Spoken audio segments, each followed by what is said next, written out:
पाकिस्तान लंबाई चौड़ाई नाप देंगे, तुम्हारी गहराई नाप देंगे, लेकिन इस बार हम टेररिज्म से निजात पाएंगे। आतंकवाद को पैदा करने वाली उनकी पाकिस्तान की आर्मी है, ISIS है और उनका मुल्ला एलिमेंट है। पाकिस्तान आर्मी के चीफ ने हिंदुस्तान को हिंदू मुस्लिम में बांटने की कोशिश की है। इसको हिंदुस्तान एक्सेप्ट नहीं करेगा। पाकिस्तान की सेना और भारत की सेना का कोई मेल नहीं है। हमारी प्रिपरेशन और प्लानिंग को देखकर ही पाकिस्तान में इतनी हड़कंप मची हुई है।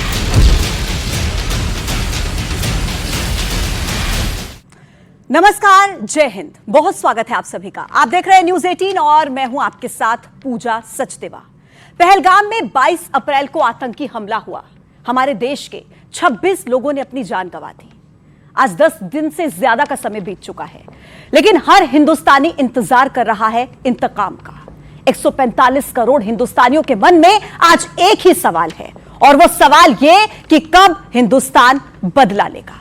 लेकिन हिंदुस्तान आराम से नहीं बैठा है। इस सबके पीछे एक बहुत बड़ा होमवर्क और पूरी तैयारी होती है, जिसके बारे में ना आप जानते हैं ना मैं जानती हूं, लेकिन वो जरूर जानते हैं जो सेना का हिस्सा रहे हैं, जो देश की सुरक्षा में तैनात रहे हैं। और आज का ये खास कार्यक्रम न्यूज 18 पर आप देखेंगे उन्हीं आर्मी पर्सोनल्स के साथ, उन्हीं एक्सपर्ट्स के साथ, जो आपको बताएंगे कि आखिर देश में इस वक्त चल क्या रहा है, क्या प्लान है भारत सरकार का स्ट्राइक को लेकर, कब और कहां पर यह स्ट्राइक हो सकती है। इन सब के बारे में आज हम चर्चा करेंगे। मेरे साथ खास मेहमानों का पैनल इस वक्त चर्चा में मौजूद है। सबसे पहले आपका परिचय मैं उनसे करा देती हूं। यहां से शुरुआत करते हुए देखिए, ब्रिगेडियर शरदेंदु सर हमारे साथ इस वक्त मौजूद हैं। शरदेंदु सर, आपका बहुत बहुत स्वागत है। और प्रफुल्ल बख्शी सर हमारे साथ डिफेंस एक्सपर्ट के तौर पर मौजूद है। सर, आपका बहुत बहुत स्वागत है। कर्नल शैलेंद्र सिंह जी हमारे साथ इस वक्त चर्चा में मौजूद हैं, डिफेंस एक्सपर्ट हैं। सर, आपका भी बहुत बहुत स्वागत है न्यूज 18 के मंच पर। और air commander BS Siwach sir हमारे साथ इस वक्त चर्चा का हिस्सा है। सर, आपका भी बहुत बहुत स्वागत है। कर्नल उत्कर्ष राठौर सर हमारे साथ इस वक्त चर्चा में मौजूद है। सर, आपका भी बहुत बहुत स्वागत है। सबसे पहले जय हिंद सर। और आज इसी सवाल के साथ मैं शुरुआत करूंगी उत्कर्ष से सर आपके साथ, कि पूरा हिंदुस्तान इस वक्त इंतजार कर रहा है कि कब हम पाकिस्तान पर, आतंकी स्थान पर हमला करेंगे, लेकिन अभी तक भारत ने उकसाया भी नहीं और पाकिस्तान थर-थर कांप रहा है। क्या प्लान हो सकता है सरकार का? देखिए, ये बिल्कुल स्वाभाविक है कि हम बदले की आग में जल रहे हैं। पूरा हिंदुस्तान बदला चाहता है। ये कोई मजाक नहीं है कि हिंदुस्तान के 15 स्टेट्स में पहलगाम के मारे गए नागरिकों की बॉडीज या कॉफिन्स गए हैं। तो जाहिर सी बात है कि पूरा हिंदुस्तान इंतकाम चाहता है। अब बात आती है कि अभी तक क्यों इंतकाम नहीं हुआ। अगर इंतकाम अभी तक नहीं हुआ तो इसके पीछे एक कारण है, और एक कारण है, सबसे बड़ी एक पुरानी कहावत है कि revenge is the dish which is best served cold. ठंडा करके खाना चाहिए या बदला लेना चाहिए। जैसे जैसे दिन गुजर रहे हैं, पाकिस्तान को समझना चाहिए कि इस बार कुछ बहुत बड़ा होने वाला है। और सर, पाकिस्तान ये समझ भी रहा है। ऐसी बात सर, देखिए जिस तरीके से पाकिस्तान में हड़कंप मचा हुआ है, मतलब कि वहां के जो मिनिस्टर्स हैं वो आधी रात को उठकर प्रेस कॉन्फ्रेंस करते हैं, है ना। हाफिज सईद जैसे लोगों को वो सुरक्षा देते हैं, आतंकियों को, तो कहीं ना कहीं वो जानते हैं कि हिंदुस्तान आराम से तो बैठेगा नहीं। और यही वजह है कि इस बार सरप्राइज एलिमेंट के लिए वो पहले से ही तैयार हैं। सिवाच सर, आपने बिल्कुल ठीक कहा है। इंतकाम जरूर लिया जाएगा, और पूरी तरह से प्रिपरेशन चल रही है, प्लानिंग चल रही है। और हमारी प्रिपरेशन और प्लानिंग को देखकर ही पाकिस्तान में इतनी हड़कंप मची हुई है। जैसे आपने बताया कि रात 2 बजे प्रेस कॉन्फ्रेंस होती है, अलग अलग न्यूक्लियर वॉर की धमकी दी जा रही है, और तरह तरह के जो है बयान दिए जा रहे हैं पाकिस्तान से। ये दिखाता है उनकी कितनी उनमें घबराहट है, कितना कंसर्न है वो, और कितने डरे हुए हैं। और हिंदुस्तान जो है अपने समय पर पूरी प्लानिंग प्रिपरेशन के साथ जो है जो कार्रवाई करनी है वो करेगा। हमारे प्रधानमंत्री जी ने फ्री हैंड दे दिया है मिलिट्री को, जी तो मिलिट्री जो है अपने हिसाब से जो है उसको सही अवसर देखकर ठीक है और उन पर अटैक करेगी और पूरा बिल्कुल ठीक है। सिवात सर, मैं जो प्रधानमंत्री नरेंद्र मोदी ने सेना को फ्री हैंड दिया इस पर भी चर्चा करूंगी, लेकिन एक बार पहले मैं सबका ओपनिंग कमेंट ले लेती हूं। शैलेंद्र सर, आपसे समझेंगे, देखिए जब उरी हमला हुआ 11 दिन बाद हमारी सेना ने जवाब दिया, 18 जवान हमारे शहीद हुए तो 40 उनके आतंकी मारे गए। उसके बाद पुलवामा, हमारे 40 जवान शहीद हुए तो 200 से ज्यादा हमने उनके आतंकियों को मार गिराया। 12 दिन के बाद हमने जवाब दिया। मेरा सीधा सा सवाल है सर, क्या हम अब ये मान ले कि पहलगाम हमले के आतंकियों की 13वीं का समय आ गया है? बड़ा काम बड़ा समय लगेगा। जय हिंद, नमस्कार। मैं आपको सीधे सीधे बताता हूं कि अगर हम कुछ बड़ा करेंगे तो आज क्यों करेंगे, हम अपनी चूजिंग के हिसाब से करेंगे। वो जो ठंडे खाने की बात हो रही है ना बेटा, ठंडा खाना जब अभी ठंडा हो रहा है तब गर्मी देखिए कि कितनी गर्मी पाकिस्तान में चल रही है और उनके तेवर बदलते हुए देखिए। मैं आपको बड़े, क्योंकि आजकल पाकिस्तान में प्रूफ बहुत मांगे जाते हैं, तो मैं आपको प्रूफ देता हूं कि कहां वो शुरुआत करी थी थ्रेट से, अभी वो सडनली न्यूक्लियर बॉम्ब जो है वो पिछले 7-8 दिन में कहीं गायब हो रखा है, शांत हो गया सर। वो पता नहीं बटन किसी और के पास है ना sir. Yes yes yes. So उससे भी बड़ी बात करता हूं। अब बातें आ गई कि हम एक निष्पक्ष जांच करेंगे, उसमें सहयोग करेंगे। आप देखिए गर्मी कितनी आ रही है और साथ ही साथ बिलावल ने रोना शुरू कर दिया अगर पानी बंद हुआ तो, और उसके बाद उसने पहले बोला था उधर से खून बहेगा। कल वाले में, परसों वाले में क्या बोला है, तो खून बहेगा। वेल यस, आई एग्री, आपके यहां खून बहने वाला है।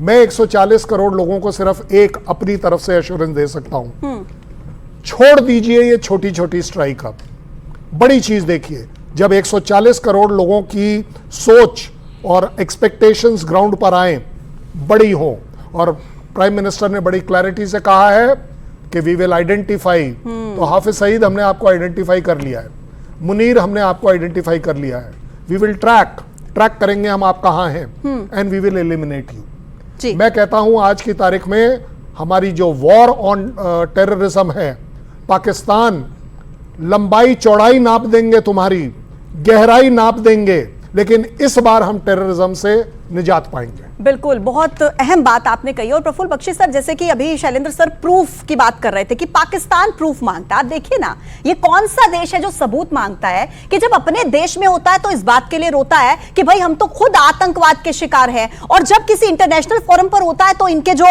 रक्षा मंत्री हैं ख्वाजा आसिफ जैसे, और इनके जो एक्स फॉरेन मिनिस्टर है बिलावल भुट्टो जैसे, वो ये कहते हैं कि हमने तो खुद आतंक को पाला है, आतंकवाद हमारा अतीत रहा है। लेकिन सर, आतंकवाद इनका अतीत नहीं रहा, इनका तो वर्तमान भी आतंकवाद है।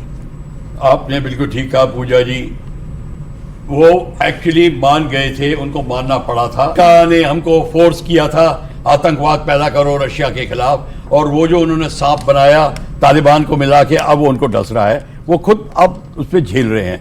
क्वेश्चन सारी एक बात की ये है कि आतंकवाद को वो फैला रहे हैं, हम उसको एक्सेप्ट कर रहे हैं, हमारे स्लीपर सेल्स, ये भी हो रहा है।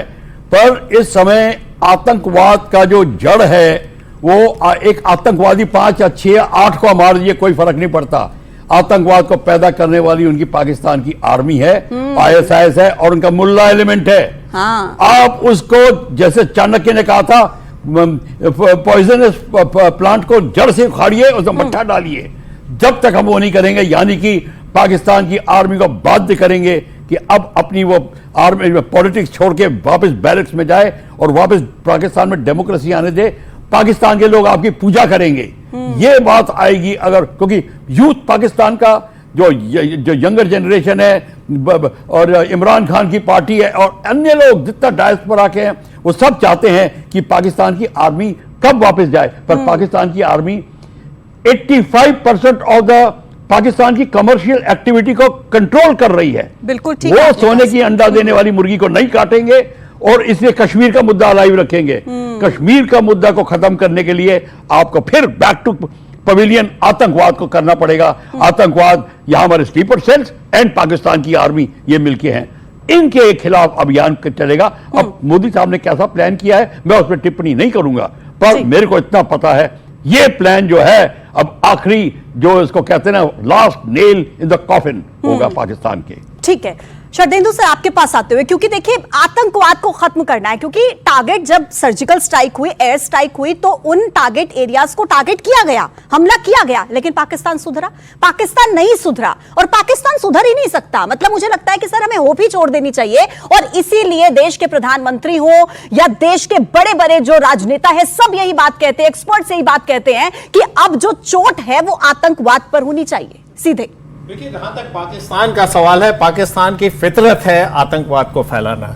आज की डेट में पाकिस्तान जिस तरीके से टेररिस्ट को मदद करता है वो एक स्टेट स्पॉन्सर्ड टेररिज्म है, और जिस तरीके से पहलगाम में हमला हुआ, आपका धर्म पूछा, नाम पूछा, कलमा पढ़ा के गोली मारी गई, तो ये दिखाता है कि किस तरीके की ट्रेनिंग इन टेररिस्ट को मिली थी और कहां से ट्रेनिंग मिली। जब इस तरीके की ट्रेनिंग होती है तो उसमें स्टेट का डायरेक्ट हाथ होता है। इनके यहां तमाम नॉन स्टेट एक्टर हैं, उनके आका एक मंच में आते हैं, खुले तौर पे पाकिस्तान में घूमते हैं और हिंदुस्तान के बरखिलाफ बातें करते हैं, और फिर टेररिस्ट को इन्फिल्ट्रेट करा के इस तरीके की घटनाएं देते हैं। देखिए, मेरा मानना है कि अब समय आ गया इनकी कमर तोड़ने का। ISI का नेटवर्क को ब्रेक करना है। पाकिस्तान आर्मी के टेररिस्ट और टेररिस्ट के आकाओं को तो आप लिक्विडेट करेंगे, लेकिन अब समय है पाकिस्तान आर्मी को चोट पहुंचाने की।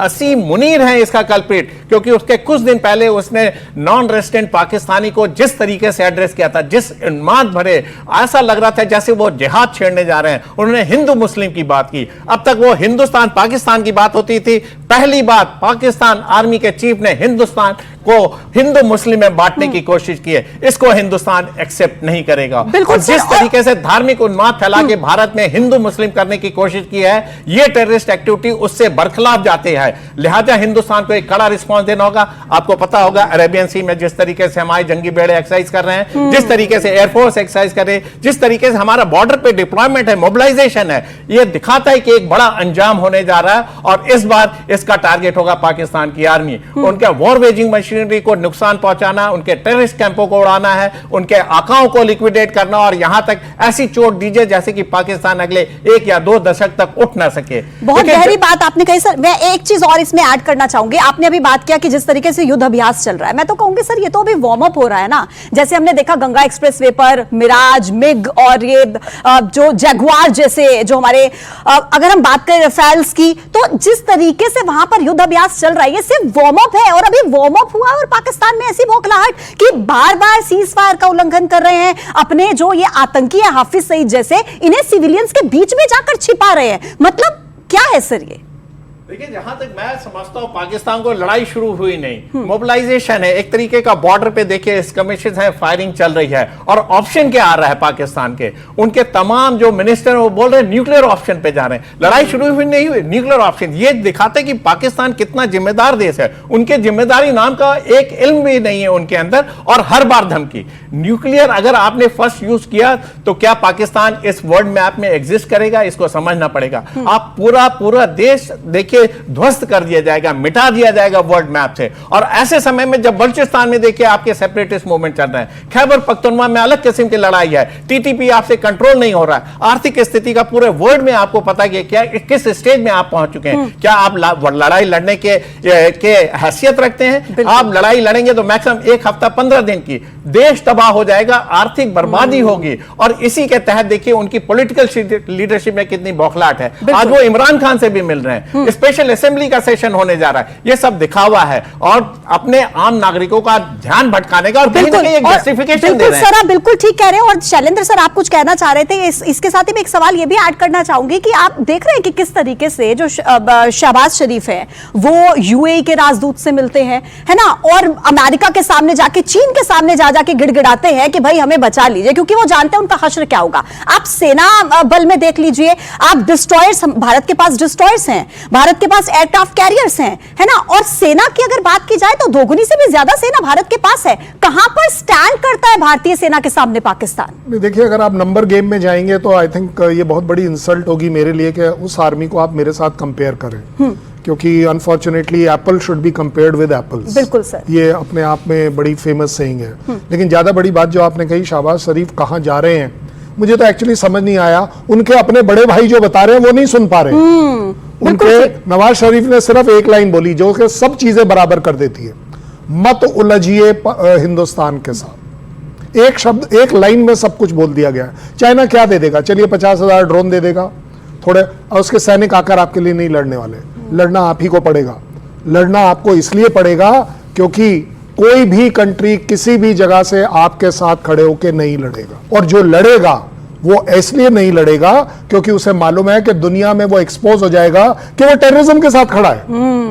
भाई अगर इंडिया की लड़ाई किसी भी तरह से पाकिस्तान के साथ नहीं है, हमने अपनी लड़ाई डिक्लेयर करी है पाकिस्तान के टेररिज्म और उनके आकाओं के साथ। अगर उनके आका आईएसआई है, पाकिस्तान आर्मी है, पाकिस्तान गवर्नमेंट है, तो ये लड़ाई वो अपने ऊपर ले लें, रोक सके तो रोक लो। देखते हैं हम आप कहां तक जाएंगे, किस किस कंट्री के पास जाएंगे। 3 कंट्री ने सपोर्ट दिया है ना, सिर्फ 3 कंट्री ने। मैं कहता हूं इंडिया की तरफ गिन लीजिए, 107 कंट्री ऑलरेडी ओवर हो चुका है फिगर। मत ढूंढिए फिगर्स, सिर्फ ढूंढिए क्या ये दिखा नहीं रहा कि पाकिस्तान किस तरफ जा रहा है। वो एक्चुअली सच बात यह है कि वो आपसे गिड़गिड़ाना चाह रहा है, लेकिन वो चाहता है कि वो किसी और कंट्री के थ्रू, डायरेक्टली सामने आकर के बेइज्जती ना हो। अदरवाइज आप बताइए वो यूएस में जाने की क्या जरूरत है? बिल्कुल यूएस में देखिए, यूएस बोल सकता था, डिप्लोमेसी में वर्ड्स को पढ़िए, यूएस बोल सकता था हम भारत के साथ खड़े हैं। नहीं, उसने ऐसे नहीं बोला, उसने कहा हम भारत के साथ मजबूती से खड़े हैं। डिप्लोमेसी में ये वर्ड्स जो है ना, बिल्कुल टोटल चेंज हो जाती है उस चीज। हमारे प्राइम मिनिस्टर ने क्या कहा कि इन लोगों को न्याय मिलना चाहिए। नहीं, उन्होंने कहा न्याय मिलेगा और न्याय मिलकर ही रहेगा। आप वर्ड्स देखिए, जो प्रेशर है वर्ड्स पर, अगर सुन रहा है गूंगा बहरा पाकिस्तान तो बड़ी अच्छी बात है। अगर नहीं सुन पा रहा तो मैं वेट कर रहा हूं कि ये जो न्यूक्लियर ब्लफ आपका है कि न्यूक्लियर आप निकालिए तो सही। आपको क्या लग रहा है कि आपके F-16 और आपके न्यूक्लियर कहां है? हमें नहीं पता। सरगोदा में 10 किलोमीटर दूर कौन सी जगह है हमें नहीं पता। हमें नहीं पता कि शाहबाज एयरफोर्स स्टेशन के ऊपर F-16 जमीन के नीचे क्या कर रहे हैं, हमें ये सब नहीं पता। आप अपने आप सोचे बैठे हैं कि नहीं जी न्यूक्लियर, आप निकालिए तो सही। वेट हम भी कर रहे हैं, ये न्यूक्लियर बम फटेगा अगर आप निकालोगे। अब चॉइस आपकी है, आप अपने आप हारोगे या हमारे यहाँ आने की कोशिश करोगे। बहुत अहम बात सर आपने कही। और सर एक जो बात आपने कही कि हम भारत की सेना और पाकिस्तान की सेना को बिल्कुल ठीक कंपेयर कर ही नहीं सकते ना सर, क्योंकि उत्कर्ष सर, जो हमारी भारत की सेना है वो जंग जीतती है और पाकिस्तान की सेना चुनाव जीतती है सर, पॉलिटिकल सेना है। और हमारी भारत की सेना जो सरहद पर तैनात रहती है हमारी सुरक्षा के लिए, कोई कंपैरिजन है ही नहीं सर। देखिए, पाकिस्तान की सेना का एक चरित्र है और वो चरित्र ये है कि वो अपने लोगों के ऊपर राज करना जानती है, अपने लोगों को दबाना जानती है। पाकिस्तान की सेना के पास एक देश है खुद की मुख्तारी का, और भारत के पास एक सेना है। फर्क ये है सर, आप कह रहे हैं कि पाकिस्तान युद्ध चाहता है, और सिवात सर देखिए ना, आयरनी देखिए, युद्ध भी चाहता है और आसिम मुनीर और बिलावल भुट्टो अपने परिवार को दूसरे देशों में भी शिफ्ट कर देते हैं। मतलब डर देखिए कितना है सिवात सर। देखिए, वो तो पब्लिक कंजम्पशन के लिए है, उनको जरूर रेटोरिक्स जो बोलना पड़ता है कि हम ये कर देंगे भारत के साथ, वो कर देंगे, हमारी सेना बहुत मजबूत है और भारत को करारा जवाब देगी। लेकिन वो इतने डरे हुए हैं कि उन्होंने अपनी जो है फैमिलीज को बाहर के कंट्रीज में भेज दिया है, और जो फैमिलीज हैं नॉर्मल लोगों की वो तो वहीं पर हैं, अगर मरेंगे तो वो मरेंगे। जितने भी पॉलिटिकल लीडर्स हैं या जितने भी आर्मी के टॉप जनरल्स हैं, उन्होंने तो अपना पहले ही इंतजाम कर रखा है कि हम जो है अपनी फैमिलीज को बाहर भेज देंगे और वो सेफ रहेंगी। उनको पता है कि लड़ाई में क्या होने वाला है, कितनी उनकी बर्बादी होने वाली है, इसलिए जो है वो अपने रवान की नहीं सोचते। अच्छा, हिंदुस्तान में देखिए पाकिस्तान के पीएम का यूट्यूब चैनल बंद कर दिया है भारत सरकार ने। मतलब कि भाई तुम्हारी क्या, तुम क्या हमारे देश के लोगों से जो तुम जितना भी अर्न करते हो, सब्सक्राइबर्स फॉलोअर्स गेन कर करके नहीं मिलेगा पैसा। बेइज्जती उसकी होती है जिसकी कोई इज्जत होती है, जिसके अपने लिए सेल्फ रिस्पेक्ट होती है। हाँ। ये जो वर्ड्स है ना, ये बड़े इंपॉर्टेंट है पाकिस्तान के। हालांकि वहां पढ़ाए नहीं जाते हैं, होते नहीं है, बट अपने आप में बड़ी सीधी सीधी बात है कि जनता एटलीस्ट वहां की अब जब से ये बोलना शुरू कर रही है कि इस दहशतगर्दी के पीछे वर्दी है, आप मान लीजिए जनता को पता है 350 रुपए किलो का आटा वो अफोर्ड नहीं कर सकते। एडवाइजरी आई है 2 महीने का आटा रख लीजिए, रखे कहां से? अच्छा बख्शी सर, आटा इनके पास है नहीं, दाल चावल इनके पास है नहीं, बार बार ये बोलते हैं चाय पिला दी, चाय पिला दी, चाय पिला दी है। चाय के बगान है इनके पास सर? कहां से आते हैं इनके पास चाय? Sir they must smell the coffee. देखो कॉफी उन्होंने स्मेल भी नहीं करी है। अभी तो उनको अभी तो उनको अपनी मौत की खुशबू आ रही है। Yes. तभी तो उनके जो नेवल ऑफिसर्स एंड मेन थे वो बलूचिस्तान जाने से मना कर गया। Yes. 2500 लोगों ने, ऑफिसर्स एंड मेन ने रिजाइन कर दिया है। Can you meet it? Resignation coming कि हम बीमार हो गए, हमें चक्कर आ रहे हैं, पता नहीं अनेकों बीमारियां पैदा हो गई। बात सारी ये है कि अब पाकिस्तान की जो नॉर्मल जनता है वो आपको मैं बता दूं, और जो पाकिस्तान की आर्मी का लोअर एचलॉन है, youth, they are totally against the mullah element in Pakistan. They are totally against. भाई इतना फैक्शन हो गया। जब उनके कोर कमांडर के घर पे अटैक हुआ था, वो कौन थे आधे आर्मी वाले मिले हुए थे। तो ये अब पाकिस्तान की आर्मी में इतना क्रैक आ गया है कि दैट इज वाई पाकिस्तान की आर्मी का चीफ शेकन अप है। बिल्कुल। वो हिंदुस्तान के घर से चले गए। सर आखिरी कमेंट मैं आपसे लूंगी सर, मैं समय की थोड़ी सी कमी है। शरदिंदु सर, ये जो इनका आर्मी चीफ है, ये बातें तो देखिए, आप बयान देखिए इस तरीके के दिए जाते हैं जैसे कोई गली मोहल्ले में कोई मौलाना खड़ा होकर के बयान इनसे बेहतर ही देता होगा सर, जिस तरीके के बयान ये देते हैं हिंदू मुसलमान को ले लेकर। इनके बारे में क्या बात करें? पाकिस्तान के जनरल, वो भी आर्मी चीफ से इस तरीके का बयान एक्सपेक्टेड नहीं था, नंबर एक। अब असीम मुनीर को देखिए, जब ये चीफ बने तो इनकी रिकॉग्निशन नहीं थी वहां पे। बाजवा का एक तूती बोलता था पाकिस्तान आर्मी में। जब ये चीफ बने तो इनको आइडेंटिटी क्राइसिस हुई। क्यों? क्योंकि शिया और सुन्नी समुदाय में आप कंपेयर करेंगे तो ये शिया समुदाय से आते हैं। इनको आइडेंटिटी क्राइसिस थे। इन्होंने कहा कुछ ऐसा करना चाहिए जिससे कि उनकी वक़्त बने, उनकी पूंछ बने। लिहाजा इस तरीके के उन्होंने एक्शन शुरू किया। धीरे धीरे अपनी उन्होंने पैठ बनानी शुरू की। और आज की डेट में देखिए, जब Pakistan at the verge of war है और उसका डिस्ट्रक्शन होना ही होना है, तो इस तरीके की उन्माद भरी बातें करना यह दिखाता है कि वो एक होता ना कि आउट ऑफ द वे जाके प्रूव करना चाह रहे कि वो बहुत बड़े पाकिस्तान के हिमायती हैं, लेकिन अल्टीमेटली वो पाकिस्तान का डिस्ट्रक्शन करा के रहेंगे अगर उन्होंने अपने चाल मिलाकर पाकिस्तान बदलने का समय आ गया है। पाकिस्तान में पॉलिसी शिफ्ट होने का समय आ गया। अगर वो नहीं बदला तो इसका डिस्ट्रक्शन है। देखिए, बाल्कनाइजेशन तो होना ही होना हो गया, निश्चित है। अगर वो युद्ध के लिए गया तो बलूचिस्तान अलग होता हुआ दिख रहा है, क्योंकि बीएलए ने जिस तरीके से वहां पे कब्जा कर रखा, जिस तरीके वहां तूती बोलती, पाकिस्तान का एडमिनिस्ट्रेशन, पाकिस्तान की सिक्योरिटी फोर्सेस वहां ऑपरेट नहीं कर रही हैं। ठीक है सर। वहां पे इतनी लंबी बात को मैं आपको एक डेमोस्ट्रेशन देता हूं, बड़ा अच्छा सा डेमोस्ट्रेशन। नटशेल नहीं, एक लाइन में, एक लाइन में पाकिस्तान और हमारे में क्या फर्क है मैं आपको अभी सुनवाता हूं। बच्चा पार्टी जरा खड़े होंगे मेरे साथ, आप सुनिएगा हमारे और उनमें फर्क क्या है। जय हिंद, जय हिंद, जय हिंद। सुना दीजिएगा ये वीडियो उनको। बिल्कुल, बहुत अहम बात आप कह रहे हैं सर। और देखिए, हम लोगों के तो जय हिंद सुनते ही गूज़बम्स आने लगते हैं सर, हमारी रगों में कुछ हलचल होने लगती है जैसे ही जय हिंद हम सुनते हैं। और निश्चित तौर पर सर, आप सभी लोगों का बहुत बहुत शुक्रिया मेरे साथ जुड़ने के लिए, खास चर्चा करने के लिए। तो अंत में बस यही कहेंगे, इसी के साथ मैं क्लोजिंग करूंगी कि हिंदुस्तान, आप डरिए मत, फिक्र मत करिए, जगह हम तय करेंगे, समय हम तय करेंगे और पाकिस्तान के अंदर घुस के एक बार फिर से उसको मारेंगे, ये तो तय है। और पाकिस्तान, तुम दहशत में रहो, तुम दहशत में रहो, डरते रहो, खौफ रहो, क्योंकि समय हमारी तरफ से होगा और जगह तुम्हारे यहां पर होगी।